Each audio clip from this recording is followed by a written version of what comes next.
So like the first 5 years of my sobriety was this weird time of me like kind of struggling with this stuff and like going back and forth between like really debilitating shame over my past, to like moving into like self-compassion and like finding my principles and my ethics and realizing that like I would never treat like another person who had the life story that I have the way that I was treating myself. I would be able to extend way more compassion and grace to other survivors who I knew acted crazy ways.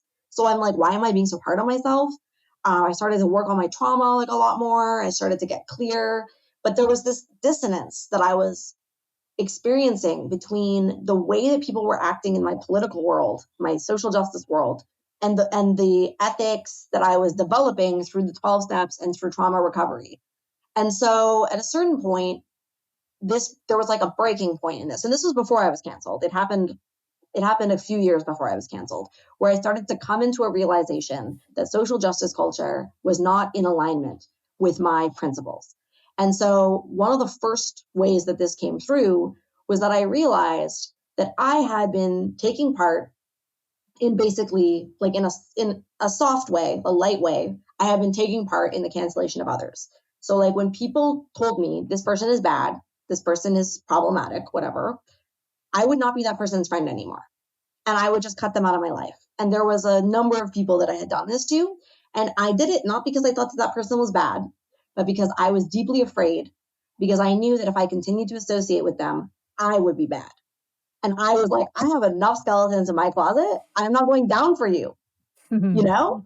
And so I was doing this thing. I was treating people like they were disposable, which goes against my most fundamentally held principles, right? I was violating my principles.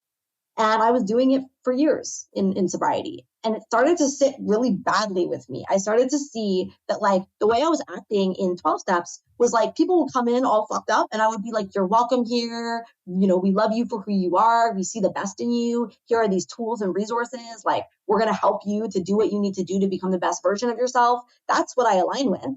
And then in social justice culture, people were like, oh, you did something kind of fucked up one time? Fuck you. You're permanently exiled from humanity. No one is allowed to be your friend. If anyone is your friend, we're going to harass them until they denounce you publicly. And I was like, wow, this is not aligned, And so it was very scary for me because my worst fear was being canceled. Like I have so much attachment trauma. I have never belonged. My life has been one story after another of me just being fucking alone and traumatized. And I did not want to be canceled. I did not want to have everything I was building and working so hard to build be taken away from me. But I knew that I couldn't keep acting this way because it was wrong.